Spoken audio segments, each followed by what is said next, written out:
Hi, everyone. Welcome to the Upside of Work. I am your host, Erin Halper. I'm the CEO of The Upside. We are an award-winning community and accelerator for consultants who support and advance one another in business.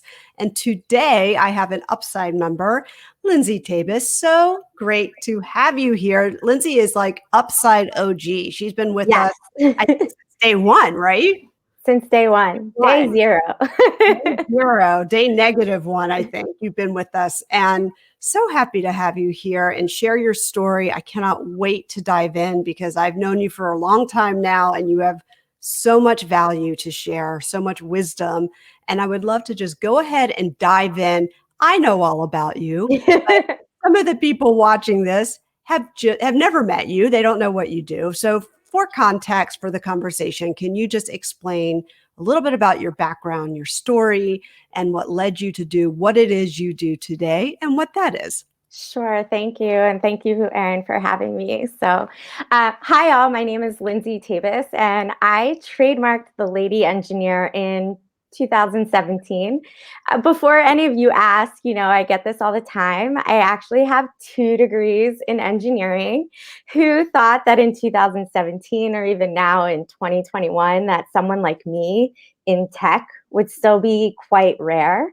After all, I did start developing software in 2002, which was a long time ago.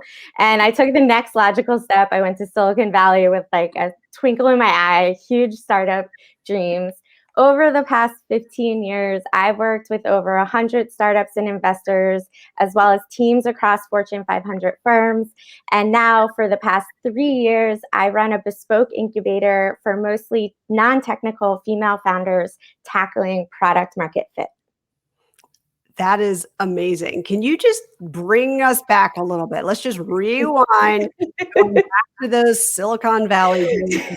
I always like to hear the story of the moment or the time frame of how you decided to leave such a huge career and go out on your own. Everyone has a different story, and I think they're all really unique and very important. And tell us a little bit about the decision to start the Lady Engineer, to start your consultancy and labs. Sure, awesome. So I think back up, I said I went to Silicon Valley in 2005 with that twinkle in my eye. I executed the, I'll say in quotes, startup blueprint to a T. I was in the top 5 of Women 2.0's business plan competition in 2008. I hacked away on the weekends. I recruited technical co-founders. I had projects written up in TechCrunch, SFGate, NBC, Bay Area. So you could say I was really doing the thing, all of the things that lots of startup founders are told even today to do as part of the blueprint for success. So I've been passionate about being an entrepreneur. I felt it in my heart ever since I was a young girl. But as an innovator, just really caring about the people part, I did feel exacerbated trying to execute that startup blueprint. And I kept being left without like an actual business, without revenue or impact, and most importantly, my independence. But I love what I do, and I was persistent, working full time for other startups as a product manager and user experience designer. And I still saw a firsthand, like, huge disconnect between founders' like original vision, what product they were building, and how customers were actually receiving it today. I wanted to keep pushing, right, to see my dream. And in 2014, I left a full-time job at a startup to take another job at a more established technology firm, hoping that would give me more free time to work on my, I guess, as we're calling it this days, side hustle. I had a e-commerce business at the time. That second job I took, it was a temp to perm opportunity, and it did not turn permanent after 6 weeks. And so I was like, oh my God, I do not know where my next paycheck is coming from. And that was the first time I had ever experienced that. And my heart is racing, and the anxiety, of not knowing really got to me. So that week after, I just hit the pavement contacting everyone I knew in Manhattan and Brooklyn. I was in New York City at the time. And I had 2 interviews for contract roles. I got one that was a 3-month position at a decent, pretty good hourly rate. And I started that right away. So there's only 1 week where I didn't know about my next paycheck. And I just remember looking at myself and be like, oh, so this is how being a consultant works. And so that was the starting point. So a little bit of life pushing me in the direction that I knew I always wanted to go in. And I think it's also important to note, and I know this about you, you didn't have any kind of safety net. So you went out on your own and took that chance without being in a dual income household, without, a trust fund to fall Mm, back on, without any kind of financial safety net, and yet you still took the risk. Why? yeah. Um, I think, like I said, in my heart of hearts, like I always knew I was meant to be an entrepreneur.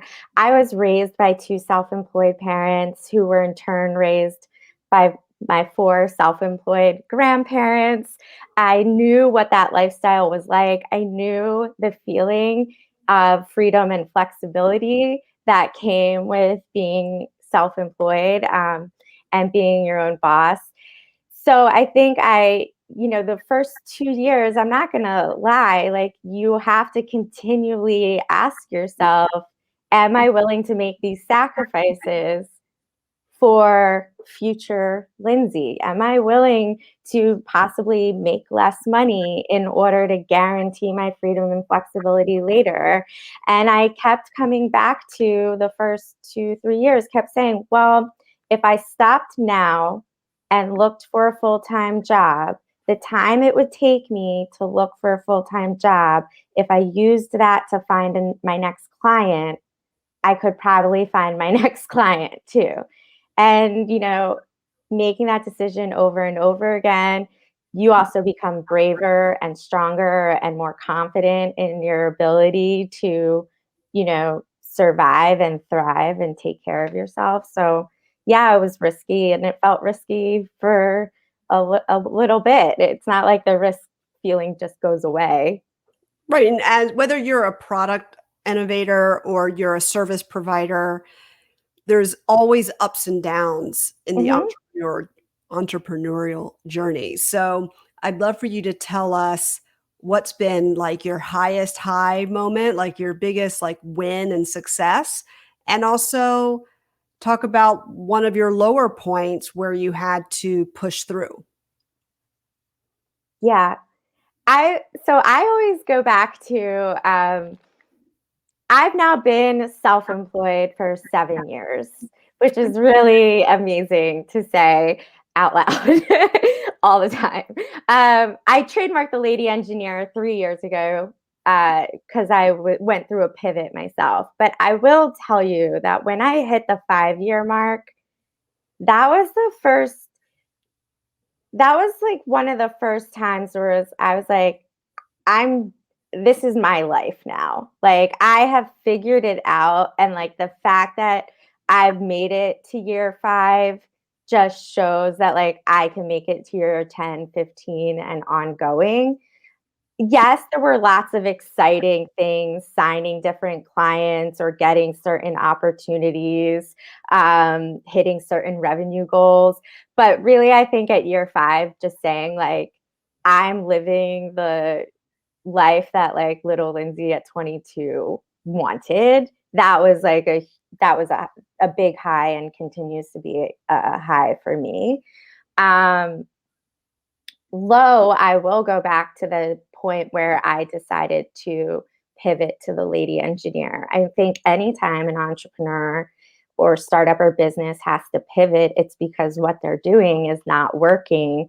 So much so that you have to change your entire game plan, you know? So I went into 2017 just realizing that I needed to productize my services. I could no longer be like Lindsay T, consultant extraordinaire to startups. Like that wasn't working. That doesn't resonate. And we're going to talk about like if you don't have a target audience and a clear message, it doesn't bring people in, it doesn't, your message isn't clear and understood. People don't know what to refer you for. And so, yeah, I had very small contracts. I had not figured out sales. I had no marketing engine that was working for me. I had really done the freelance feast and famine for the first 3 years. And it came to a point where I just, hit a point where I thought maybe I'm not meant to be doing this. Maybe I can't figure it out. Maybe I can't scale. And I experimented a lot with productizing my services, coming up with uh, uh, definitive things that I could offer. And the reality is, we all need help sometime, whether it's from our existing network or new networks like the Upside.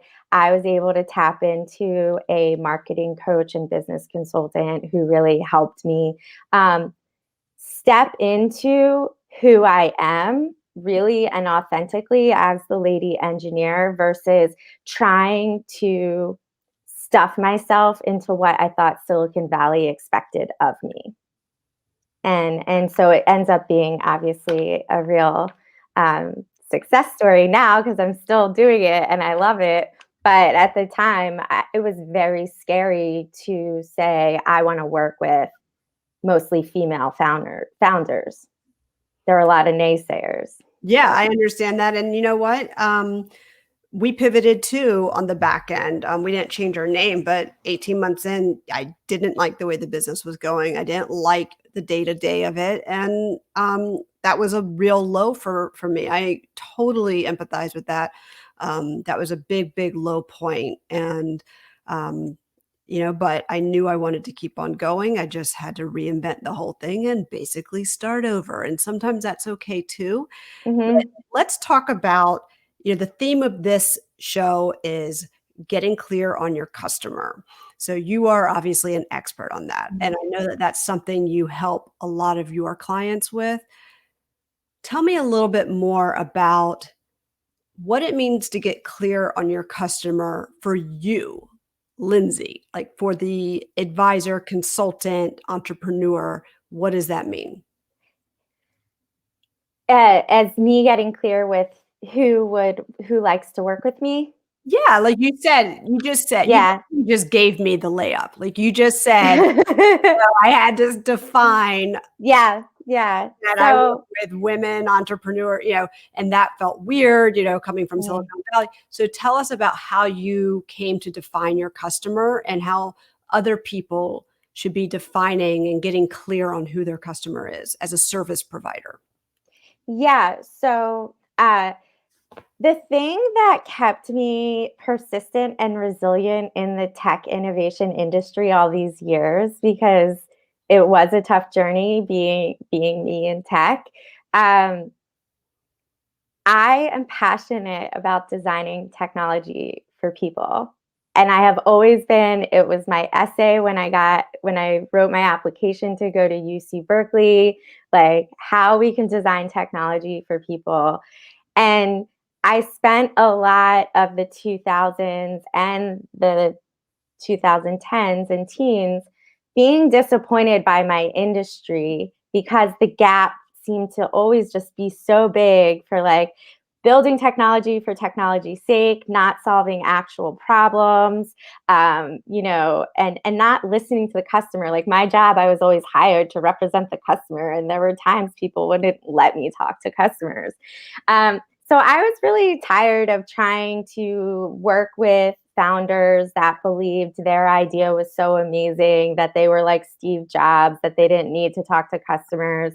And I was also tired of working on startups that were just being built because the technology was fun, but like the problem wasn't actually there.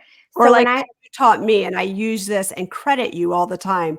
They were building a vitamin, not a painkiller, painkiller. Yes, I use that all yeah, the time. That stuck with me forever, that yes. comparison. Yeah, that's a big lingo in the angel investing and in the investment world. But So I'm passionate about designing technology for people. I'm passionate about solving real problems. I look around and I'm like, well, who's solving real problems that people care about? And I'm like, wow, like women and non-technical founders tend to solve problems um, rather than pursue cool technologies because the cool technology isn't their interest. That's not their skill set. That's like, they're not likely to just pick up a new coding framework and just build a piece of tech.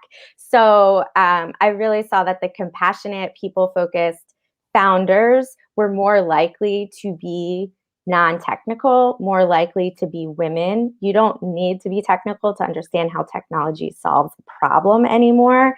But since they would have to um, manage software developers, and that is a very costly proposition if you don't know how to manage software developers, they also could really use my help.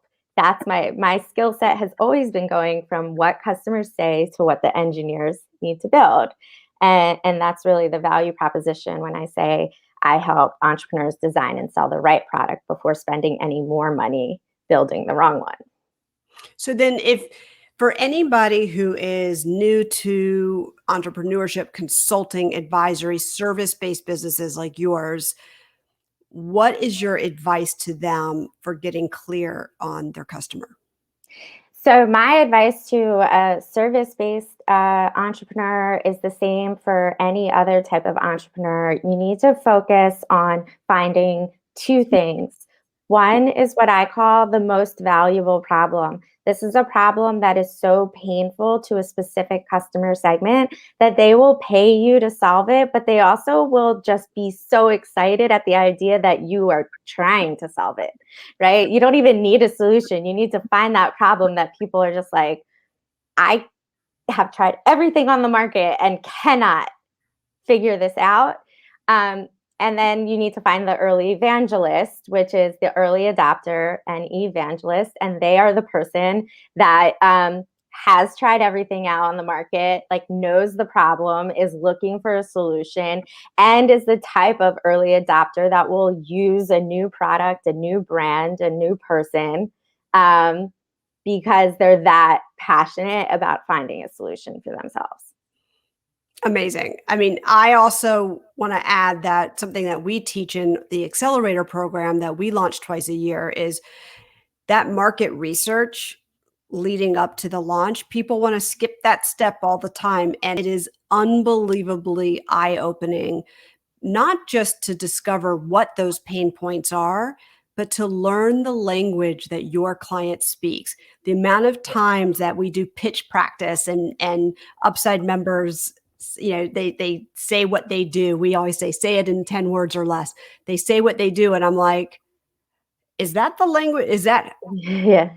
how your customer describes themselves? Because you just use Yeah. a very creative word to describe something they think is clever or unique. And I'm like, but is that the word that your customer uses? I see a lot Mhm. of things like high impact, purpose driven. I see mission driven. I see all sorts of descriptors. I'm like, but does your target audience constantly use those words to Yeah. describe themselves? You have to speak the client language to get clear on what your client needs.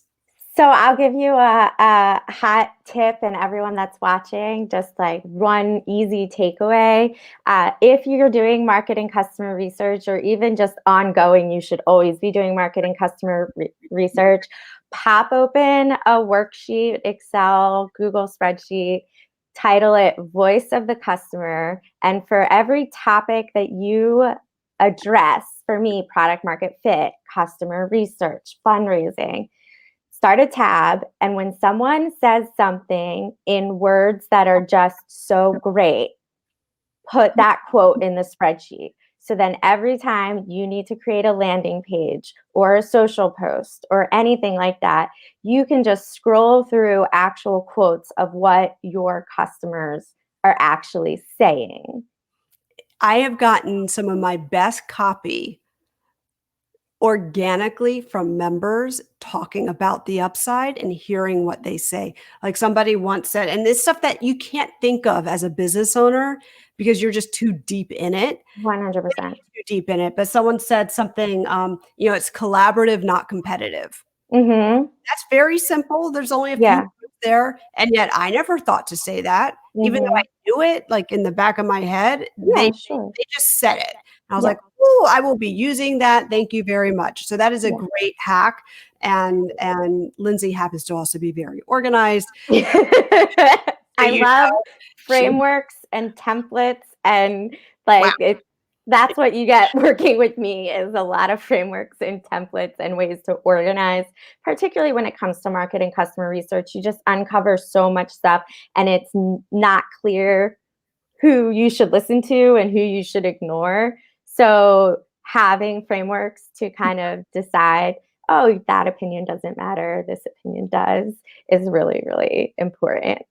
Yes. Well, that's why people hire you because not everyone has those skills. So to wrap it up, what is something that we can't possibly know about you just by looking at your LinkedIn page? All right. Yeah. So that's a great question. There's probably a bunch of things. Back at the end of 2009, I left Silicon Valley with my tail between my legs, quit my job, bought an around the world trip ticket for 6 months. That all started with going to the World Cup in South Africa in 2010. But along the way, I started to get really interested in graffiti and street art, connected with two French guys who had a website in French, and they said they liked my English and they asked me if I could start writing and managing the English website. So for over a year, about a year, I was the managing editor of fatcap.com, and I got to interview so many street artists and graffiti artists, people that probably would have never talked to me otherwise. It was so awesome to explore that side of me, especially as an engineer, to be a writer. That was great. Well, that is something I did not know about you. So Yeah. I'm so glad I asked you that question. And finally, for anyone who does want to reach out to you and does want to get in touch with you, we see your website. It's lindsayt.com, Lindsay with AYT.com. But what's the best way for them to get in touch with you? Yeah, so I would say please connect with me here on LinkedIn. I post every Tuesday like clockwork, so I have lots of content to share and videos. Send me a LinkedIn request. Please write in the comments that you saw me on this LinkedIn Live with Erin and the Upside. That way I can make sure I accept your request and we can chat there if you want to talk specifically about connecting with customers or product market fit for pre-seed startups. Awesome. Thank you so much for coming on here, sharing your story, sharing your advice and inspiration, all about getting clear on clients and customers. It's so important. It's really the first step in starting a business. Yeah. And it's one that lots of people want to skip. So thank you for confirming that is important. And of course, you are the expert on this. Thank you so much for sharing your knowledge and wisdom. And thanks for being on the Upside of Work and an awesome Yeah. Upside member. Thank you. Bye.